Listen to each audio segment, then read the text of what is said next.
320 kilometre प्रति घंटा से भी ज्यादा तेजी से चलती हवाएं, -62 डिग्री से भी ज्यादा की ठंड, 8000 मीटर की ऊंचाई और ना के बराबर ऑक्सीजन। दोस्तों, कुछ ऐसे ही हालात होते हैं दुनिया के सबसे ऊंचे पर्वत माउंट एवरेस्ट पर। ठिठुरने वाली बर्फीली हवाओं और जानलेवा हालातों से जूझने से लेकर इस पहाड़ पर पाई जाने वाली लाशों तक। दोस्तों, लगभग 30,000 फुट की ऊंचाई वाले इस पहाड़ पर चढ़ना आसान हरगिज नहीं है। खतरनाक चढ़ाई, टेढ़े मेढ़े रास्ते, बर्फ में ढकी मुसीबतें और बदलता हवा का रुख पल भर में आपको मौत के घाट उतार सकता है। लेकिन इसके बावजूद लोग इसकी तरफ खिंचे चले आते हैं। सन 1865 में रॉयल जियोग्राफिकल सोसाइटी ने महान ब्रिटिश जियोग्राफर और सर्वेयर जॉर्ज एवरेस्ट के सम्मान में नेपाल हिमालय में मौजूद पीक 15 का नाम बदलकर एवरेस्ट रख दिया था। इसका नेपाली नाम सागरमाथा है और तिब्बती में इसे चोमोलोंगमा कहते हैं। सन 1953 में पहली बार इसके शिखर पर कोई इंसान पहुंचा था, जिसके बाद से माउंटेनियर्स में इसे फतेह करने की मानो होड़ सी लग गई। लेकिन इसे क्लाइंब करने के एक्सपीडिशंस ब्रिटिश सन 1921 से चला रहे थे। जब जॉर्ज मैलोरी और गाय बुलक इस माउंटेन के रिकॉनेसेंस एक्सपीडिशन पर गए थे, तब मैलोरी 7000 मीटर की हाइट तक पहुंचने में कामयाब रहे थे। लेकिन फिर भी ब्रिटिशर्स को इस पहाड़ को फतेह करने में पूरे 32 साल लग गए। जिसके बाद 1953 में न्यूजीलैंड के मधुमक्खी पालक एडमंड हिलरी और नेपाली शेरपा तेंजिंग नॉर्गे ने ब्रिटिश एक्सपीडिशन में शामिल होकर दुनिया के सबसे ऊंचे शिखर माउंट एवरेस्ट तक पहुंचने में कामयाबी हासिल की। और दोस्तों, इतने दशक लग गए माउंट एवरेस्ट तक और इस माउंटेन पर रूट्स बनाने में ही। माउंट एवरेस्ट के रूट्स।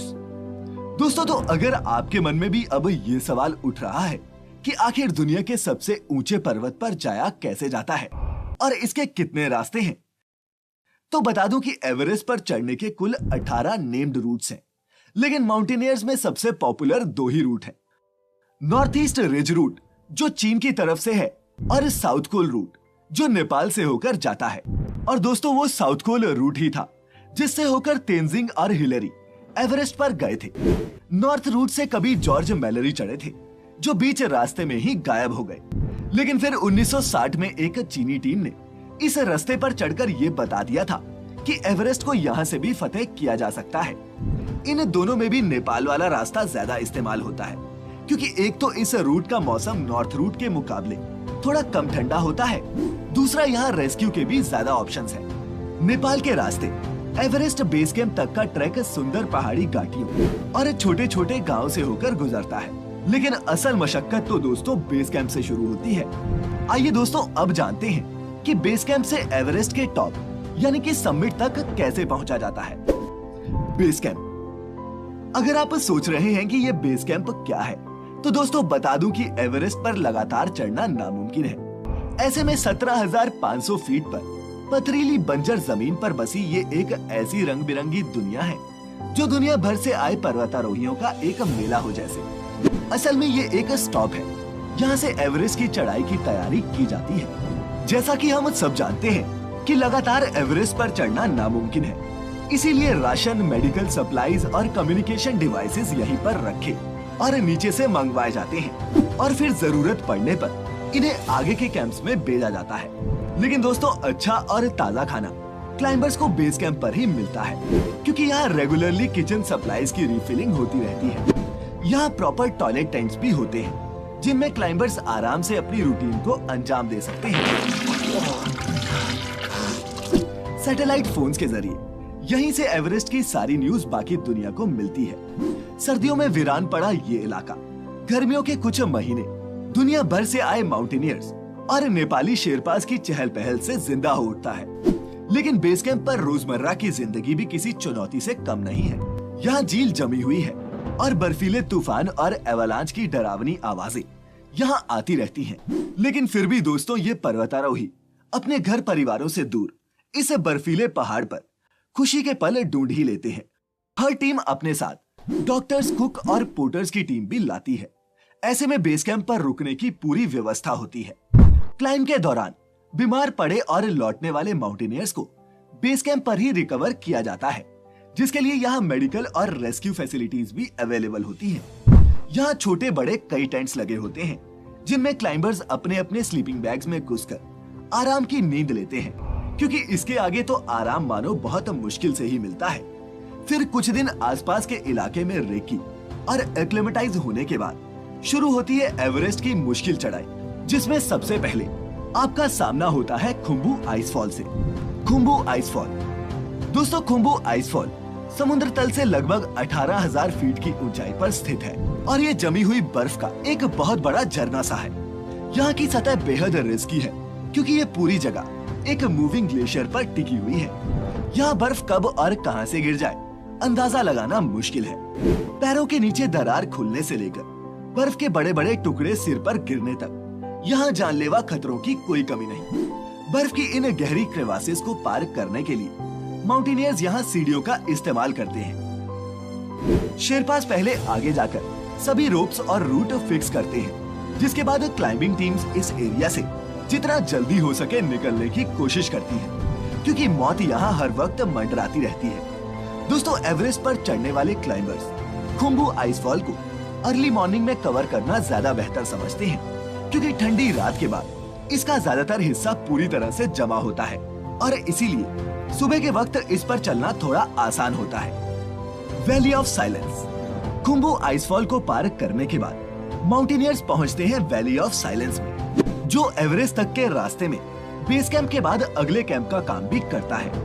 21,000 फीट पर स्थित ये एक फैला हुआ फ्लैट सा एरिया है, जहां पर सभी माउंटेनियरिंग टीम्स के लिए रात को रुकने का बंदोबस्त होता है। अब आप यहाँ रुके होते हैं तो आपको हवा की आवाज तो नहीं आती, लेकिन उस शांति में भी दरारें खुलने और बर्फ के गिरने की आवाजें लगातार सुनाई देती रहती हैं। यहाँ क्लाइंबर्स को ध्यान रखना होता है कि उनका कैंप बर्फ में किसी क्रैक के पास ना हो, और अगर मौसम साफ हुआ तो अगली सुबह यहीं से सबसे पहले एवरेस्ट का ऊपरी हिस्सा नजदीक से दिखाई देता है। लोत्से वॉल दोस्तों, वैली ऑफ साइलेंस से पार जाने का एक बहुत लंबा और धीमा रास्ता है, जिसके खत्म होने के बाद आप एक रॉकी पैच पर पहुंचते हैं, जिसे कैंप 2 के तौर पर भी इस्तेमाल किया जाता है। आगे साउथ पोल तक पहुंचने से पहले माउंटेनियर्स को समुद्र तल से 24,000 फीट की ऊंचाई पर लोत्से फेस की इस मुश्किल चुनौती से भी पार पाना पड़ता है। इस कैंप को ईगल नेस्ट कैंप भी बोलते हैं, क्योंकि एक तो ये बहुत ज्यादा ऊंचाई पर है, ऊपर से यहाँ पर स्टेबिलिटी ना के बराबर होती है। इन हाई कैंप्स पर पहुंचने के बाद क्लाइंबर्स के खाने की रूटीन और मेन्यू तो बदलता ही है, साथ ही उनके टॉयलेट जाने की प्रक्रिया भी बदल जाती है। क्लाइंबर्स अपने अपने टेंट्स में ही रेडी टू ईट मील्स बनाते हैं और उन्हें सर्व करते हैं। जब टॉयलेट जाना हो तो टेंट के बाहर जाकर रिस्क लेने की जगह वो इस्तेमाल करते हैं इन पी बॉटल्स और बायोडिग्रेडेबल वेस्ट बैग्स का, जिन्हें एवरेस्ट से उतरते हुए वो अपने साथ ही लेकर उतरते हैं। यहाँ एयर प्रेशर लो होने की वजह से ऑक्सीजन की मात्रा भी बेहद कम होती है, जिसकी वजह से बहुत लोगों को यहाँ तबीयत बिगड़ने की शिकायत होती है। साथ ही यहाँ गलती की गुंजाइश भी बिल्कुल नहीं होती। रोप से बंधे हुए माउंटेनियर्स एक एक कदम फूंक फूंक कर रखते हैं और जरा सी चूक आपको सीधा नीचे बर्फ की कब्र में पहुंचा सकती है। एक सीधी स्टीप क्लाइंब पूरी करने के बाद क्लाइंबर्स अब पहुंचते हैं कैंप 3 पर। यहाँ पर आइस ब्लॉक्स लगातार गिरते रहते हैं। डेथ जोन 2000 फीट और चढ़ने पर पर्वतारोहियों का सामना होता है डेथ जोन से, जो एवरेस्ट क्लाइंब के दौरान सबसे डेंजरस जोन है। 8000 मीटर की ऊंचाई पर ये एक प्लेट्यू है जो चांद की सतह जैसा दिखता है। इसे डेथ जोन इसलिए कहते हैं क्योंकि यहाँ आपको समुद्र तल के मुकाबले सिर्फ 1/3 ऑक्सीजन ही मिलती है, और यहाँ आज भी माउंटेनियर्स की लाशें आपको देखने को मिल जाएंगी। जी हाँ, एवरेस्ट पर इंसानी शरीर सालों तक नहीं गलते, क्योंकि यहाँ टेम्परेचर हमेशा बहुत कम ही रहता है। यहाँ क्लाइंबिंग टीम्स हमेशा ये कोशिश करती हैं कि कैंप 4 को जितना ज्यादा हाइट पे हो सके लगाया जाए, क्योंकि इसके बाद कोई भी कैंप नहीं लगते और यहीं से क्लाइंबर्स को एवरेस्ट के समिट तक जाना होता है। बर्फीले तूफान जैसी हवाएं और बेहद कम तापमान इस कैंप को एवरेस्ट पर मौजूद सबसे टफ कैंप भी बनाते हैं। यहाँ ज्यादातर क्लाइंबर्स को रात में सुकून की नींद के लिए ऑक्सीजन की जरूरत पड़ती ही है, और खाने के नाम पर भी वो जूसेस और दूसरे फ्लूइड्स के अलावा ज्यादा कुछ डाइजेस्ट नहीं कर पाते। The summit. समिट वाला दिन दोस्तों क्लाइंब का सबसे टफ दिन होता है। मौसम साफ होने पर क्लाइंबर रात के अंधेरे में ही अपनी मंजिल की ओर निकल पड़ते हैं और किस्मत साथ दे तो टीम्स समिट का खूबसूरत नजारा अपनी आंखों और कैमरे में कैद करने के बाद लौट भी आते हैं। दोस्तों एवरेस्ट का समिट दुनिया के सबसे ऊंचे पर्वत की चोटी है। यहाँ आप होते हैं जमीन से 29,000 फीट ऊपर और यहाँ का नजारा दुनिया के 7 अरब लोगों में से अब तक महज 4,000 लोग ही देख पाए हैं। यहाँ हवा इतनी पतली है कि आपके गुर्दों और दिमाग में खून जम सकता है। बहुत गिने चुने लोग ही समिट तक बिना ऑक्सीजन के जा पाते हैं। इस समिट तक पहुंचने में जो मशक्कत इन क्लाइंबर्स को करनी पड़ती है उसका कोई जोड़ नहीं। लेकिन दोस्तों ये क्लाइंबर्स भी एवरेस्ट को कभी फतेह नहीं कर पाते अगर पहाड़ पर इनकी मदद को शेरपास न होते। दोस्तों माउंट एवरेस्ट की खतरनाक चढ़ाई के लिए यहाँ आने वाले climbers in Nepali local guides और पोर्टर्स की मदद के बिना इसे क्लाइंब करने की सोच भी नहीं सकते। नेपाल में इन्हें शेरपास कहकर बुलाते हैं। इस हिमालयन रीजन के नेटिव्स और तिब्बती लिनियज से ताल्लुक रखने वाले ये शेरपास एवरेस्ट पर चढ़ने के लिए पूरी दुनिया में मशहूर हैं। नेपाली शेरपा क्लाइंबर कामी रीता 20 से भी ज्यादा बार एवरेस्ट समिट पर जा चुके हैं। और अगर मैं कहूँ कि ये शेरपास ही इस पहाड़ के असली एक्सपर्ट और हीरोज हैं, तो कोई गलत नहीं होगा। एवलांच हो या आइसफॉल, ये शेरपास किसी भी कंडीशन के लिए रेडी रहते हैं और इस पहाड़ को उनसे बेहतर कोई नहीं जानता। दोस्तों यहाँ ये समझना भी बहुत जरूरी है कि एवरेस्ट जैसे किसी माउंटेन पर चढ़ना किसी इंडिविजुअल के बस की बात नहीं है। यहाँ पूरी टीम कैसे परफॉर्म करती है, रिजल्ट्स उसी पर निर्भर करते हैं। आपकी स्किल्स और एक्सपीरियंस ही आपकी और आपकी टीम की सेफ्टी इंश्योर करते हैं। ट्रेनिंग के अलावा गियर की समझ भी बहुत जरूरी है, क्योंकि ऑक्सीजन सिलेंडर से लेकर रोप्स के इस्तेमाल तक ऐसी कई चीजें हैं जो क्लाइंबर्स की जिंदगी और मौत के बीच का फर्क बन सकती हैं। Equipments used. दोस्तों एवरेस्ट की चढ़ाई के लिए बहुत सारे टेक्निकल वेयर और गियर की जरूरत पड़ती है, जैसे कि चढ़ाई के लिए ice axe, crampons, carabiner system, alpine climbing harness, belay devices, trekking poles और एस्केंडर्स जैसे इक्विपमेंट्स का इस्तेमाल होता है। वहीं कपड़ों में डाउन एक्सपीडिशन सूट्स के अलावा climbers high altitude insulated boots पहनते हैं। सर और हाथों को ढकने का भी पूरा इंतजाम होता है। स्नो ब्लाइंडनेस से बचने के लिए क्लाइंबर्स का सनग्लासेस पहनना भी जरूरी होता है। दोस्तों एवरेस्ट की क्लाइंब के दौरान शरीर का कोई भी हिस्सा आप एक्सपोज्ड नहीं रख सकते, क्योंकि या तो आपकी स्किन तेज बर्फीली हवाएं जमा देंगी या फिर सूरज की स्ट्रॉन्ग यूवी किरणें स्किन को बर्न कर देंगी। इसके अलावा पर्सनल इक्विपमेंट्स में -40 degrees down sleeping bag, 55 litre का क्लाइंबिंग बैग, फोम पैड, चम्मच, mug, bowl, thermos, trash bag, toiletry bag, sunscreen, first aid kit, medications और फूड पैकेट्स शामिल होते हैं। दोस्तों ये सब जानने के बाद अगर आपको एवरेस्ट पर सरवाइव करना है तो इन 5 बातों का भी ध्यान रखना होगा, जिसमें से सबसे पहले है आपकी सेफ्टी। अपनी सेफ्टी अपने जिम्मे। दोस्तों भले ही आप लाखों रुपए खर्च करके एक कमर्शियल चढ़ाई ज्वाइन करके एवरेस्ट पर चढ़ रहे हो, लेकिन अपनी सेफ्टी आप फिर भी अपने ही जिम्मे रखें। मतलब ये है कि आपको कहां तक चढ़ना है ये आप ही तय करें।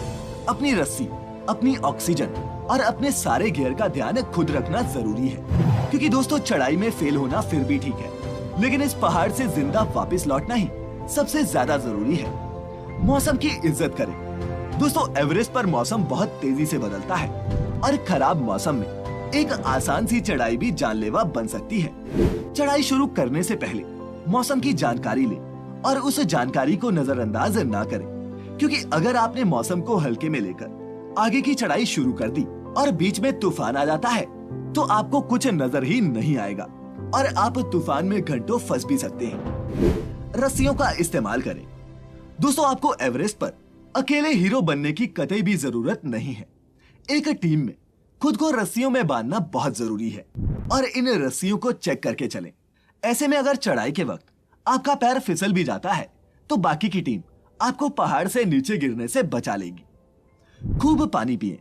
एवरेस्ट पर चढ़ाई करते वक्त आपको खूब पानी भी पीना है, क्योंकि चढ़ाई के वक्त होने वाली ज्यादातर दिक्कत डिहाइड्रेशन की वजह से होती है, न कि ऑक्सीजन की कमी से। और ऐसी हार्श कंडीशंस में बॉडी को कॉफी, जूस और पानी से हाइड्रेट रखना बेहद जरूरी बन जाता है। अपने गियर, ऑक्सीजन और मेडिसिन को समझे।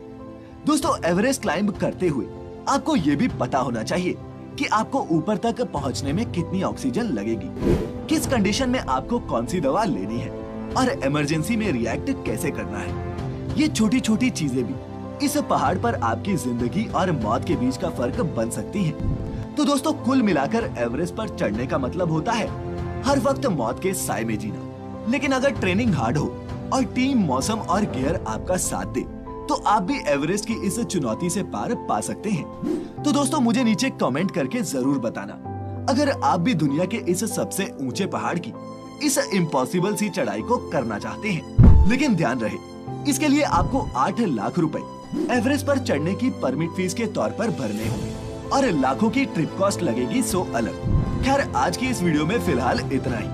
कैसी होती है एवरेस्ट पर पर्वतारोहियों की जिंदगी? अगर ये वीडियो आपको पसंद आई हो तो इसे अपने दोस्तों, रिश्तेदारों के साथ भी शेयर जरूर करें। मिलेंगे जल्द ही एक नई वीडियो में। तब तक अपने चाहने वालों का ख्याल रखें, खुश रहें और वीडियो अंत तक देखने के लिए आपका बहुत बहुत शुक्रिया।